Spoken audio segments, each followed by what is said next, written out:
Hello, it's Philly here. Just a quick announcement before we jump into today's episode.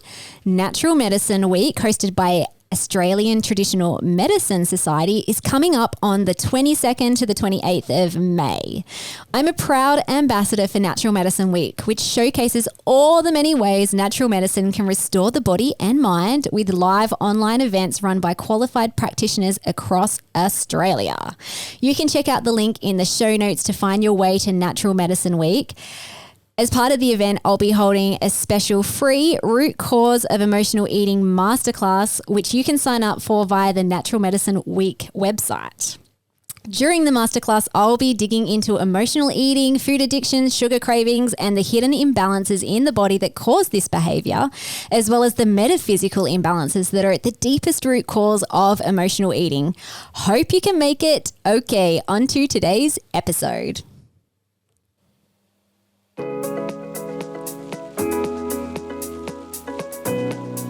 Hello and welcome to the Ending Body Burnout Show. We're your hosts, Chris and Philly, co-founders of multi-award-winning functional medicine practice, serving busy people with energy, mood, and gut issues. While busyness, overworking, addictive doing, and perfectionism might be the norm, it's not normal, and it's a major contributor to health issues. Our goal with this show is to give you a holistic root cause approach to healing your body so that you don't have to continue doctor or diet hopping or popping a gazillion supplements hoping something might stick. So get ready to heal your body, get your spark back, deeply connect with yourself, and step into the life of your dreams. Let's dive in.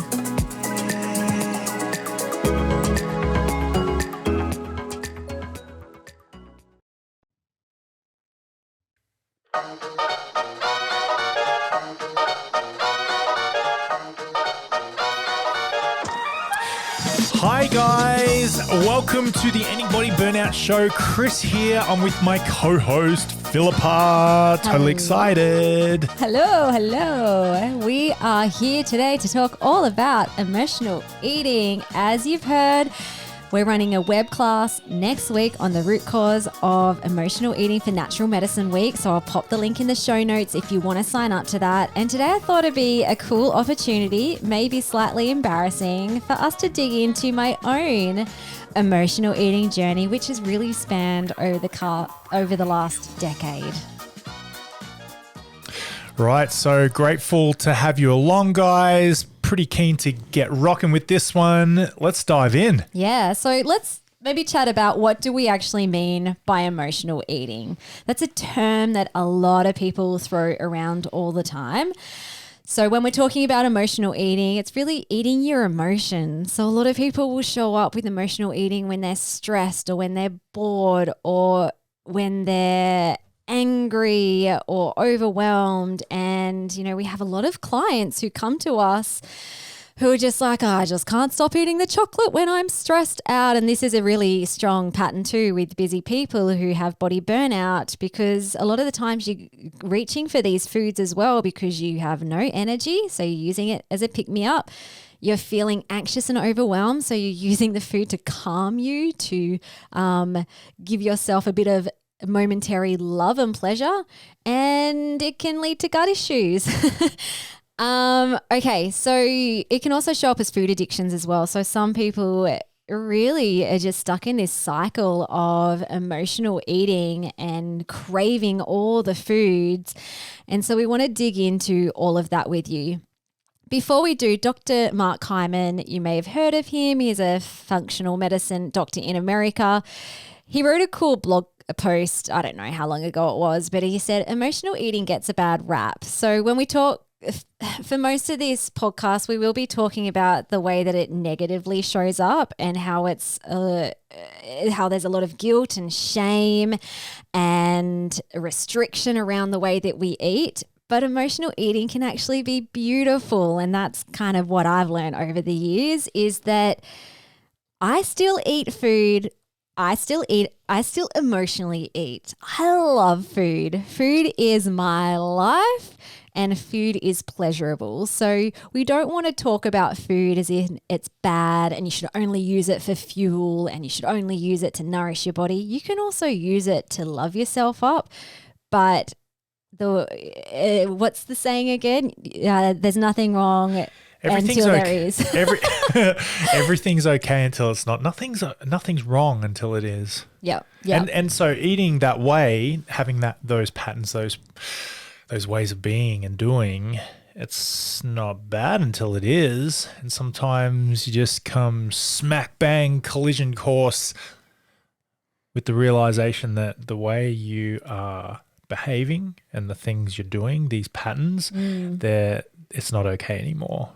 Yeah. And it will show up dysfunctionally if you are feeling food fear or shame or guilt in the way that you're eating. If you're constantly restricting and then binging, and that does not feel good. If it's also affecting your body system, so it's like literally causing link to health issues, that's a sign that your relationship with food is dysfunctional. Okay, so let's go back to 2011. So that was 12 years ago. I actually thought, so this is pre-kids, when there were definitely signs that my health was not right, but I didn't really think much about my health back then before kids. And I actually truly thought I was eating healthy.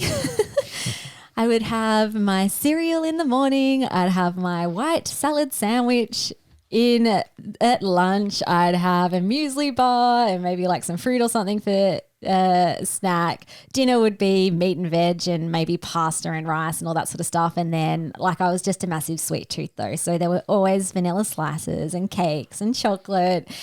I loved or anything with fruit. So hot cross buns, Boston buns, all of these things I just loved, but I really didn't think that there was an issue because I wasn't like binging out on the food.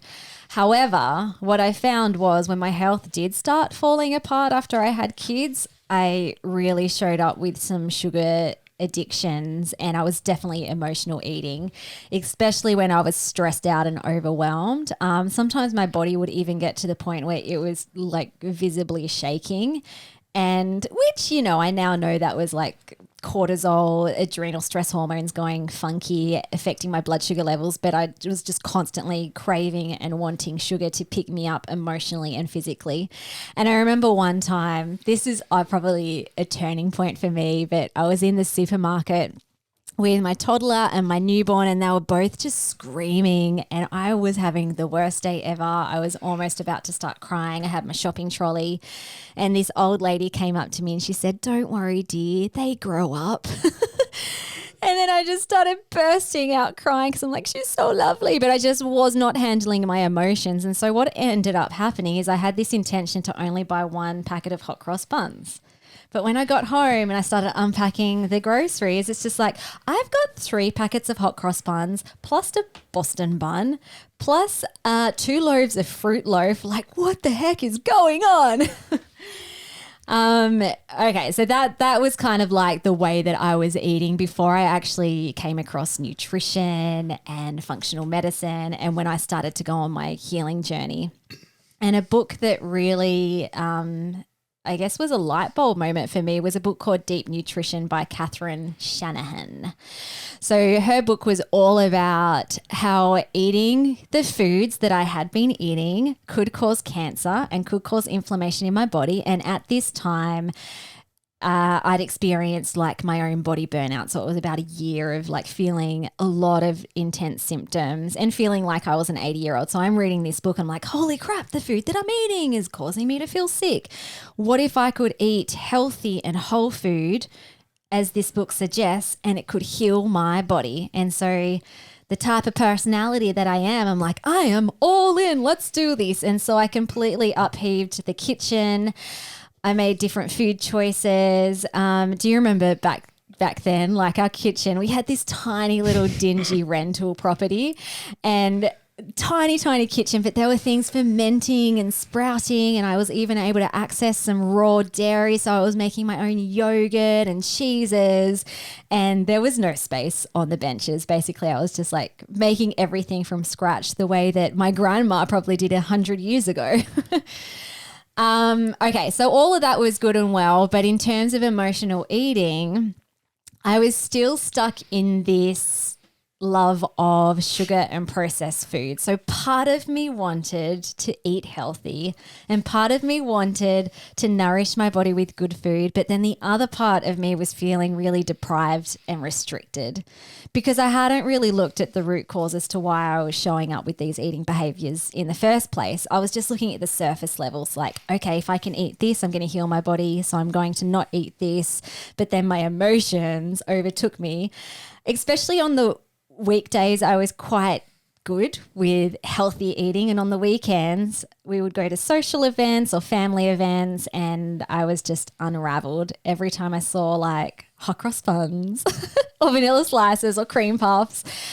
I would want to eat them, and I did. And initially it was just like, this is my treat. I've been eating so healthy throughout the week and now I'm going to treat myself. And I would way overeat this food because of this, like it was a yo-yo cycle of being really restricted and I need to eat healthy to heal my body, to flipping right to the other side to like, I'm just going to treat myself. So there was a lot of, I wasn't being true to myself or honest to myself in terms of I was just trying to justify my behavioral patterns. And during this time, I started studying clinical nutrition as well. And I actually was becoming a practitioner. And so I was still doing this pattern, and then all of a sudden this pattern of eating junk food at the weekend as treats, I continued doing it, but I had a lot of guilt and shame around it because now I felt like a hypocrite. I'm like, I'm supposed to be like this clinical nutritionist and super healthy and everyone thinks I am, and I shouldn't be. So I shouldn't be eating that food over there that is the evil food. So I put a lot of like negative emotion on the eating food, yet I didn't stop. But the weird thing that I was doing was if we went to a social event, I'd have my plate and I'd put like carrot sticks and celery sticks and like just fruit and veggies. There wasn't a lot of choices. And I'd have people come up to me and they're like, oh, you're so healthy, Philly. Look at you. I wish I could eat like you, Philly. Ego stroking. Okay, yeah, ego stroking. But little did they know that there was a period of this time where I would actually take the cakes and wrap them up in a serviette and put them in my bag to eat later out of sight. That's a very shame. So that's shame is something that happens in private a lot of the times, isn't it? Oh, and it was so private. I used to even hide. Well, I actually hid food from you because you ate it. I don't think. But I do remember there was a period of time too where It's a wise choice. Let's be honest. I even felt shame eating certain foods around my family. And there was probably a part of that too because I would tell Chris off or I'd tell my mum or my sisters off or my nieces or nephews, oh, you shouldn't be eating that. Deep nutrition says that can cause cancer. And so there was just a lot of like projection of shame. Yeah. So it's the projection. And so this will come up when a frustration with others is always a frustration with yourself. So the fact that I was getting frustrated with them and their food choices was really just a reflection around my own dysfunctional eating patterns where I would eat healthy most of the time, but then I'd cave and I was weak and I would eat the things. And even then, like when I ate the naughty stuff in exclamation marks, it was stress eating. And so like science tells us that when you're eating foods, regardless of whether it's healthy or unhealthy, if you're eating it with shame or guilt or from a place of stress or overwhelm, you cannot digest the food properly because you're in a chronic state of fight or flight. And so if you're listening to this at the moment, like a little key takeaway would be if you're still in this cycle, just try your hardest just to enjoy the food that you're eating, regardless of what you're eating, because you're going to have a way better ability to be able to process the food in a healthy way. Largely, stress is internal. Stress is internal. We choose what we're stressed about.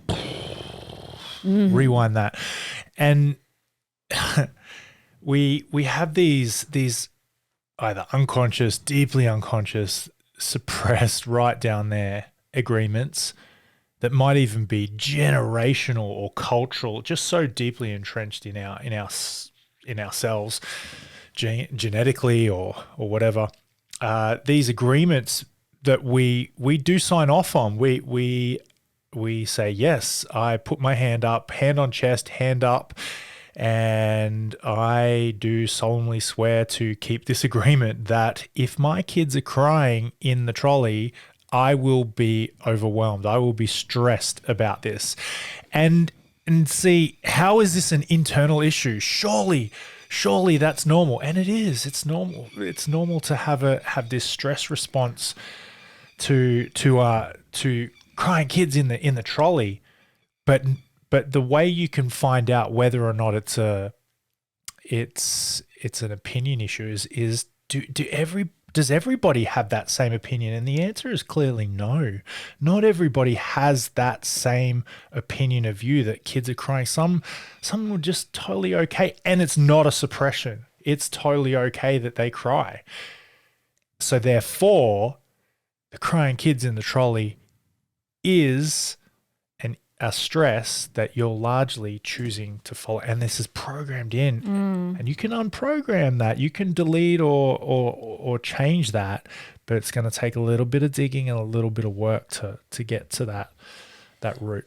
And the deeper root with that too was I was embarrassed. I'm like, these kids are making so much noise and everyone is going to look at me and think what a bad mum I am. And deep down inside, I actually think I'm a terrible mum. And so, of course, like a mother like that would feel really stressed out if their kids are crying in public. That's an agreement, hey? Yeah. So you've got this programmed in way of thinking that it's kind of like if you've got this ledger, good mum doesn't let kids cry ever. And then the adult in you that can self-coach goes, and kids can't cry ever, ever, never crying equals a good mum. And so when you start to question that, you can unravel these stories and they stop having such a meaningful expression in your life. Yeah. I had no skills around that back then. So like now if my kids You had no skills? No skills? You had no skills? Not a lot.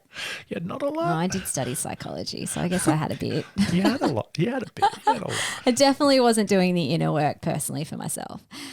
Okay, so after a few years of this, eating healthy during the week, binging out on the weekend, I realized that I came to this conclusion that the foods I was consuming on the weekends, especially dairy and sugar, but more so dairy, was harming my body and not allowing it to fully heal. So during this process, I'd started doing my lab testing and taking supplements and all that sort of stuff.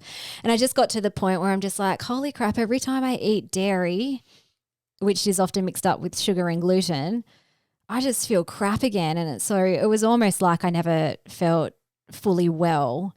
And so I got to this point where I'm like, I need to stop and listen to my language, because this is the language I was using back then. I need to stop eating the naughty foods. I need to completely stop. I need to go cold turkey. Otherwise, my body is never going to heal. And so just a little segue, we have so many people come to us, new clients who are just like, I am so overwhelmed with the amount of information about nutrition out there. There are so many diets and a lot of people get stuck in this. Is this the right way of eating? Should I eat keto? Should I eat paleo? Should I eat vegan? Should I intermittently fast? Should I do this? What's the best way to eat? And we get really confused about all of this because it's just like bombarding on the internet all the time. And the truth is there is no best way to eat for everyone, which I'll go into maybe a bit later. But I was looking at some famous diet books. So Dr. Will Cole, again, another functional medicine doctor in America, wrote a book called Intuitive Fasting. And on Goodreads, there were 1,000 ratings on this book, and all of them, there was almost equal 1 stars to 5 stars, which just is like crazy. I think it just reflects the way that we are so confused about nutrition in this world. So one side of the intuitive fasting is like the worst way to eat. So a review said, I would have been more, I'm going to read this. I would have been more okay with this book if it hadn't used the word intuitive. There is exactly zero intuitive things going on in this book. Intuitive eating advocates not creating a scarcity mindset through creating forbidden foods. This whole book is about making most food forbidden. So there's a bunch of people that are just like, this is the worst diet advice ever. And then on the other side of it, there's a whole heap of people on the intuitive fasting bandwagon who rave about this type of eating in this book. So a 5-star review said, I love this take on intermittent fasting. I had dabbled in it, and through this book, I realized I had been doing it all wrong.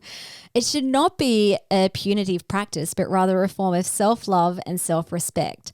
I loved learning of all the science-backed benefits of intermittent fasting and how to do it in a loving, intuitive way that honors your body's natural signaling. So it's almost like, did these people read the same book? Both of them are saying, and this, I think, so I've got something to say about perspective, right? So this is agreements. We can go through experiences in life and see them through a different lens. Those two reviewers saw this one book, these words, this communication written on a page, and they experienced it, they perceived it, they framed it completely different. One perceived as positive, one perceived as negative. And I think that is a really key point and distinction, that we can have experience in our life. But just because we experience it one way doesn't mean other people are going to experience it that way. Just because we experienced it one way when we were a little kid doesn't mean we experience it that way as an adult. And we can change our perspective anytime we want. Yeah, and I think it just exemplifies that there's lovers and haters in all things, like especially with diet culture. And it makes it creates this container of emotional eating or feeling like you're doing the wrong thing. Like sometimes I'll have clients, in a consult, a new client, and we go through their food diary and they're kind of like cringing and screwing up their face as I'm like, looking at what they're eating. And then at the end, I'm like, oh, that looks good. It's nice and healthy. That's whole food. And they're kind of like, oh yeah, but I eat some greens, like rice. I've heard that that's really bad. And so it's really sad. Like it's creating dysfunctional eating. And this is the space that I was in during that time where I was doing all types of really restrictive healing diets, went cold turkey, I remember I touched no sugar, including even natural forms of sugar. Like, raw honey, coconut sugar for 6 months. It was hard.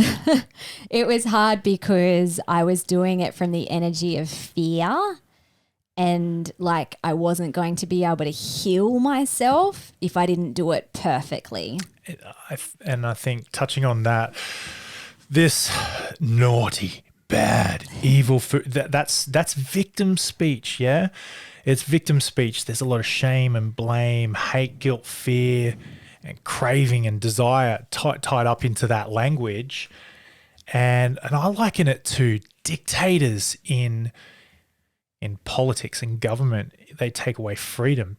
And so when we speak in victim speech, words and language and communication, when we speak in victim mode and with a victim mentality, we're really right down in our soul, we're saying we have no agency here. We have no ability. I have no agency here. I have no freedom here. I must. I have to. I can't. I shouldn't.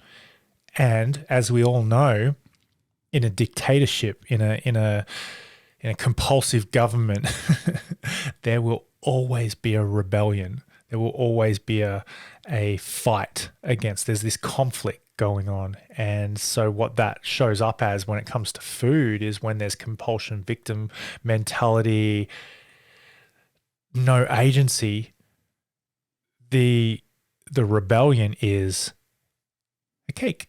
The rebellion is the hot cross bun. The rebellion is what we label it as emotional eating. It's really just the little rebel in us coming out and saying, I do have a voice and I'll rebel against this compulsion.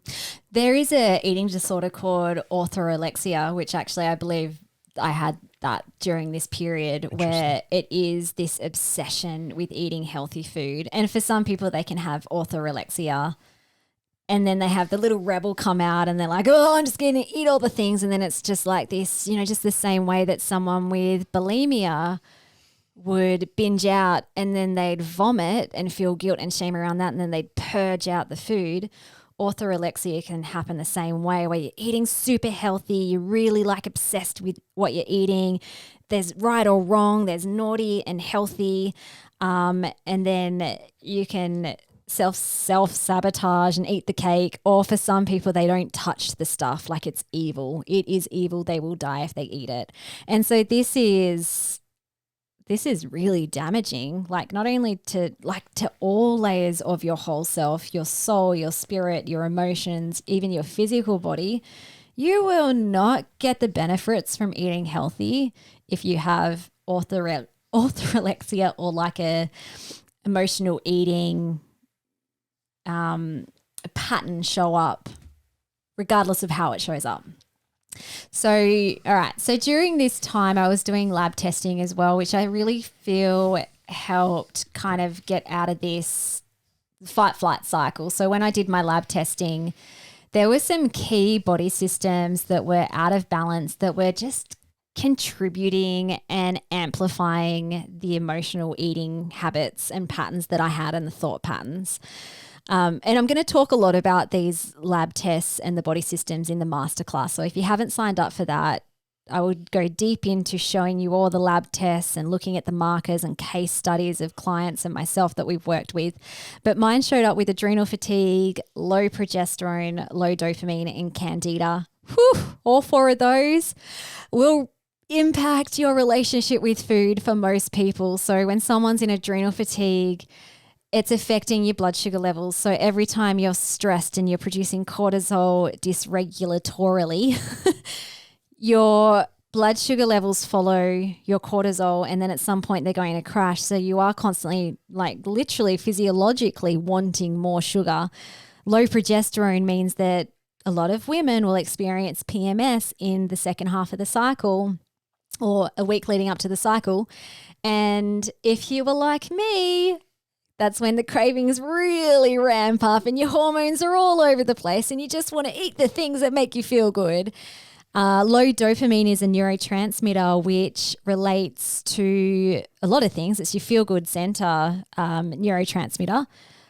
But when it's low, I often see that as addictive patterns. And so that could show up as food addiction and emotional eating patterns. And candida thrives on sugar and carbohydrates. So when you've got an overgrowth of this fungal infection, it can literally send signals up to your brain that you want more sugar, you want more sugar. And so when I could start sort of like tapping into the physiological side of things, and my emotions started to feel better, then I could start working on more of the inner stuff, which made a huge difference. Okay, so went on for a few years, and I actually felt like for a good few years I had a really nice relationship with food. That's what I consciously on the surface level believed, because I was nourishing my body with good healthy foods. I wasn't being overly restrictive. So, we would go out to the ice cream shop and everyone else would get their dairy ice cream in a cone and I'd get a sorbet in a cone. So, I was still eating things that are considered unhealthy every now and then, and I felt pretty good about it. But if I looked at the deeper levels and layers, there was still a pattern of restriction and fear happening. So my big no-go was dairy. I'm like, I will not eat dairy. I may consume other things that are considered unhealthy every now and then, but I will not consume dairy. There's a lot of identity speech right there. Right. I don't know if you guys can hear that. That I will not. There's like an agreement that you've not just written and signed the agreement, you've put it up on your wall and you've made photocopies so that your significant other, your family will look at every time they walk in the room. Everyone must touch this. I would say it to everyone as well. Yeah, it's like gatherings. You're advertising. You're not meeting. eating dairy. And so I trained everyone to not feed me dairy. Like they were lovely. They ended up making salads without feta cheese. So you're setting yourself up. So hearing that language, right, is, and this obvious agreement that you've written for yourself, you set yourself up for frustration and stress. Setting yourself up for frustration and stress of your own agreeing. Stress is an internal thing. It's an opinion issue. Not everybody has the same opinion as you, so therefore it's an opinion issue. And so nothing's wrong until it is. Everything's okay until it's not. And so this way of behaving is completely okay until it's not. And I think you're going to get into that. Yeah. And I think like during that time, there definitely wasn't that obsession like there had been in the past. I'd grown up, I'd relaxed, I was sick of eating restricted, but it was just this really subtle pattern that was still showing up. And here's the thing. The reason why I chose not to consume dairy, even traces, was because it was a real trigger food for me. So it would cause back inflammation, sinusitis, congestion, and I would break out in cystic acne. Now, the thing is that maybe some other foods might have caused a bit of back pain and low energy, like a bit of sugar, or if I had, a good amount of sugar. But I would still consume that sometimes. So the real thing was that I avoided dairy as like an evil food, or not even evil. I wasn't using that language. It was more around, no, this isn't right for my body. This isn't right for my body, because I was scared of getting pimples. I was scared. So there's the fear again, the fear with the food. Anxiety. I was scared that my body was reactive to dairy, that it couldn't handle it, and that it would show up with pimples. And I was a functional medicine practitioner at this point in time. Shame is coming in. And so if I turned up and I had big pimples all over my face, then everyone would think I was a no good practitioner. And that's shame. Yeah, so that's what I mean by the subtle patterns. Humiliation. And I hope as I'm talking about this, you might have even been listening to this podcast and maybe not thinking that you had emotional eating issues, but you're just like, oh, this will be an interesting story. But as I'm chatting, you might actually be like, I hope that you're just unpacking your relationship with food and seeing if there's any dysfunctions underneath your patterns. But the skin thing is really common for a lot of women, that we associate the food that we're eating in terms of how it's going to show up on our body. So that would either be like skin issues, especially the face, or weight issues. So, I can't eat that. I shouldn't eat that. I'm going to put on weight. Oh, I'm not going to fit into my jeans if I have that. Oh, I'm going to break out in eczema or acne if I eat that. So although on one side of the fence, it is loving, like you are listening to your body, you're listening to signs of inflammation. But on the other side of the fence, personally for me, there was still fear and shame hidden underneath that. Oh, I'd probably say it's not love. I'd say it's pride. I say you're getting up into pride, right? Where it's demanding. You're demanding a way of eating. Love, here's the distinction. Love is okay if you do, okay if you don't. Love is okay if you do, okay if you don't. And pride is not okay if I do, okay if I don't, right? Mm-hmm. So pride is the level there, which is attached to the emotion of scorn. It's dairy, scorn you, husband. You should don't you know it's not gluten, it's dairy that I don't eat. Have you not looked at the Okay. contract that I've printed out 17 times and put in our house? Well, this is funny, although this comes at the end with Emotionally? it. I might save that story. I'm going to write that down and I'm going to talk about that at the end because that happened the other day and I was just like, crap, that just came out of my mouth. Okay. Oh, cool. COVID happened. So if you've listened to my healing journey story on episode 2, you would have heard about I had a significant health flare up during COVID. One symptom in particular was excessive amounts, like my heartburn basically was back. That had been there for about 15 years and then I did functional medicine and gut healing and all that sort of stuff and I was pretty good for about 5 years. Pretty much symptom free, in fact. And then COVID happened. The heartburn came back with a vengeance. Tried to do all the same things, the lab testing, the supplements. They didn't work this time. And it also affected my relationship with food again because all of a sudden I started noticing that food's high in histamine and I love all the foods high in histamine. That's like avocado and bananas and nuts and seeds and salmon. Like, oh, how delicious. Chocolate, This cacao. is grief speech. It's So it was horrible. It was just like tragic. Not only was the heartburn again, flaming heck, and I can't fix it this time, everything I did last time. So there was shame again as a practitioner that I can't fix it. That's apathy as well. What type of practitioner am I? I can't. Yeah. Can't. And then it was like, far out. I do not want to go back to restricted eating again like I did last time. I did the low histamine diet in the past, which was really hard. It got the healing benefits that I needed, but I put my foot down and I'm like, no, because I have a philosophy that a healthy body should be able to eat all healthy foods. So I should be able to eat tomato. I should be able to eat nuts. I should be able to eat like my beautiful vegan natural chocolate. I should be able to eat all these foods. And that's pride speech again.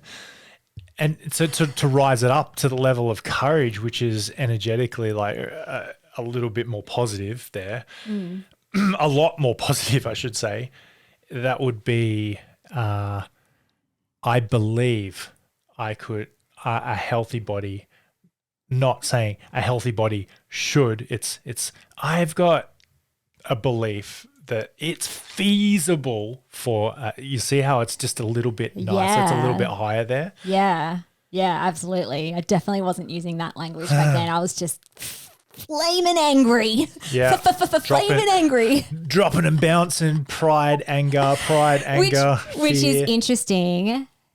We always think about symptoms as symbols. Like what's more angry than raging heartburn that's acidic and burning in my throat? I thought you were going to say, what's more angry than a wife to her husband who brings her dairy and gluten-ridden cookies?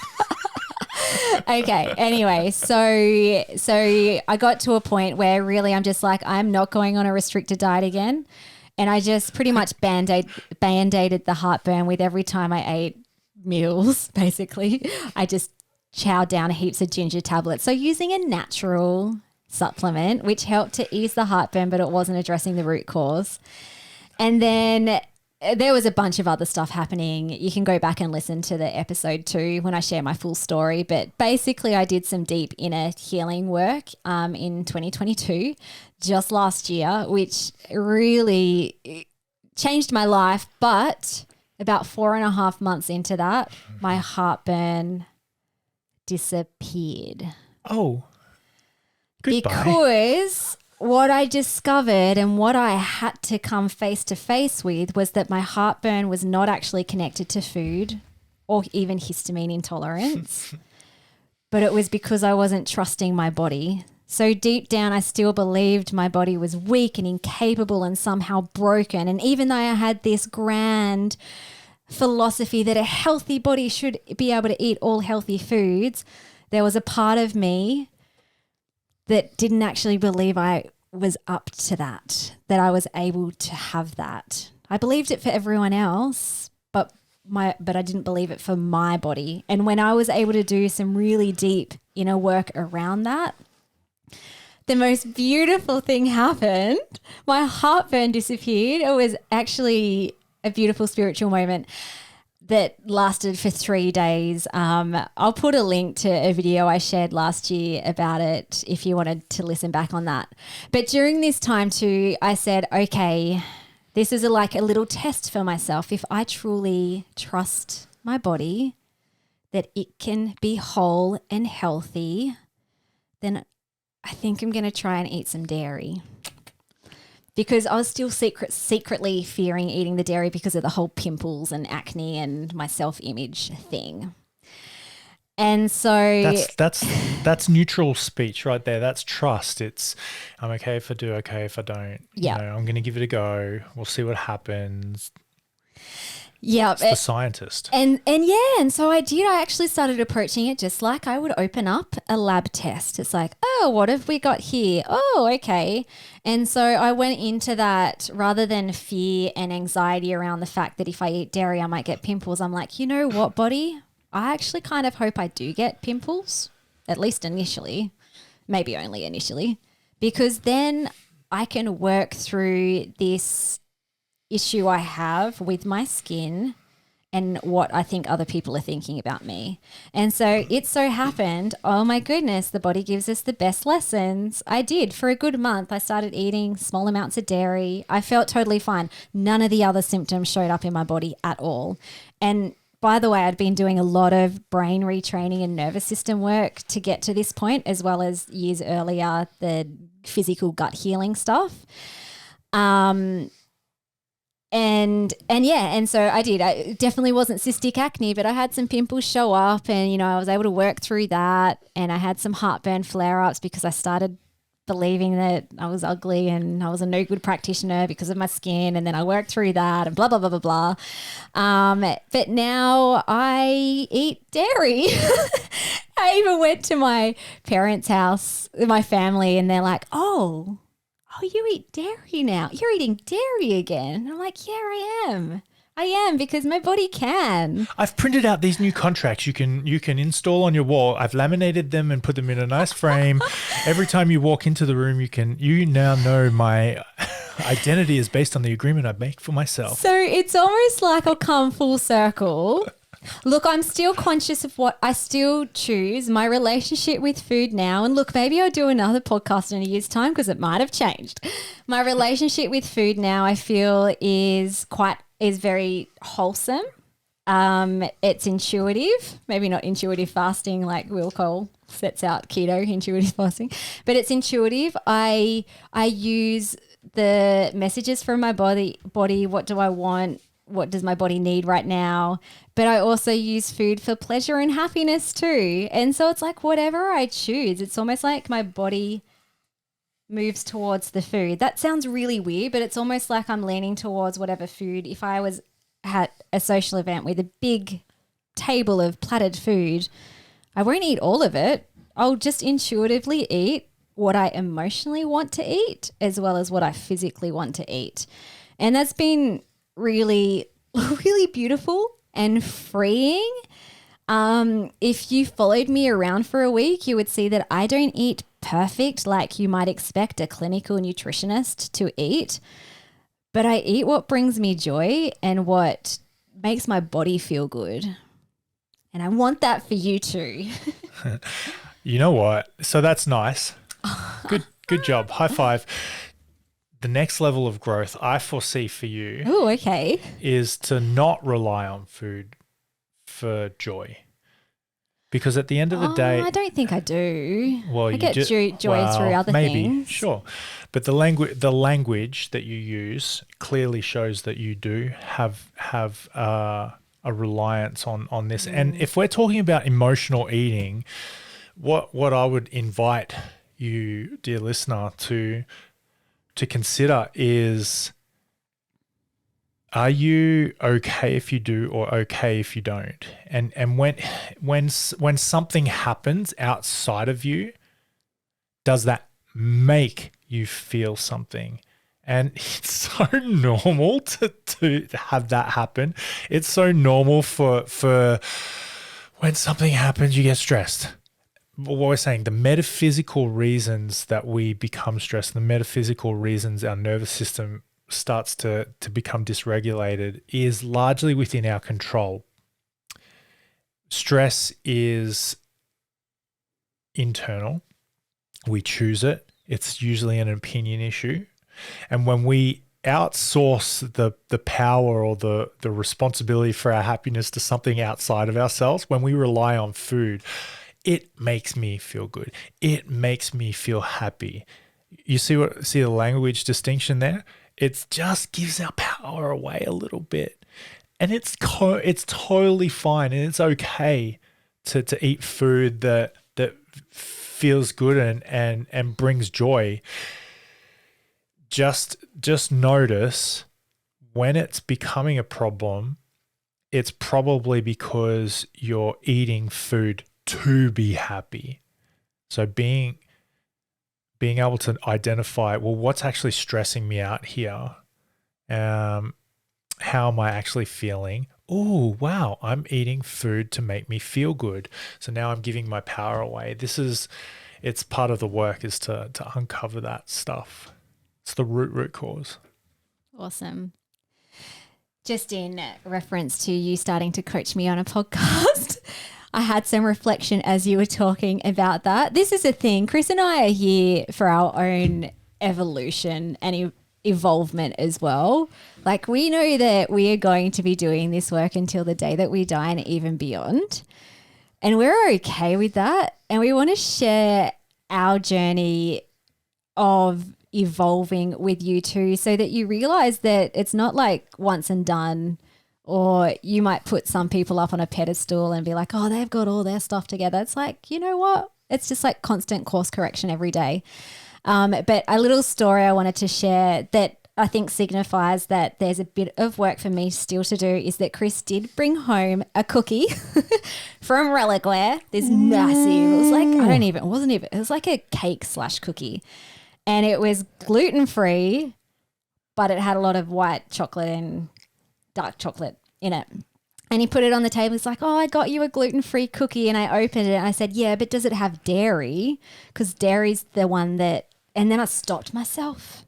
I'm like, oh no, I do eat dairy. Dairy's okay. Dairy is safe for me. But just the fact that I said that out loud means that there's still some more rewiring yet for me to do. And Chris and is I'm like, okay with that. Chris is like, damn it. You know, you meant to say I don't eat dairy so I can eat your cookie. And I did, just to prove the point. I don't know, that's probably like pride. But then so I wasn't sending wrong messages to my body. I did that self-talk. I even said it out loud. Then I consumed some of the cookie. And then I'm like, this doesn't even taste that nice. I don't want it. And then Chris ate it. Then Chris is like, you've got to heat it up a little bit. Make that chocolate drizzle down the side. But I just wanted to add that, especially for people who maybe might not have emotional eating, or you might have this in it, but you have a lot of food reactions. The way that we talk to ourselves and to our body and about our body. Like how I just talked then. Is going to be a self-fulfilling prophecy, either good or bad. We might do a podcast on that soon. You can always find where the compulsion is, where that freedom's being taken away because you. Am I okay to not eat this? No, I want the cookie. Right, you've got some compulsion there. Like, what's underneath that? That's interesting. While you've got your face full of cookie, let's have a think about it. Okay, let's finish this one off, or we might go down some more coaching rabbit holes. Yeah, awesome. Sounds good. Hey, do you want to just lastly mention the Natural Medicine Week? Yeah. So Natural Medicine Week kicking off next week. We're running a webinar called The Root Cause of Emotional Eating, which we'll have the link down there. Jump on the website too. If our web class doesn't really tickle your fancy, there are heaps and heaps of online events run by accredited practitioners from all over Australia. They all look amazing. So check out Natural Medicine Week website. Thanks guys for tuning in.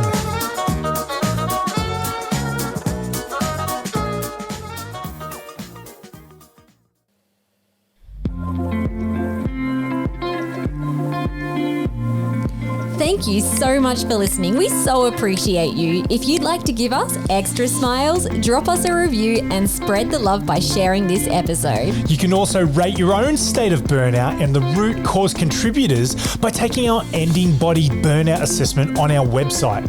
And if you're interested in learning about our group or one-on-one Ending Body Burnout programs, shoot us a DM via Instagram or Facebook.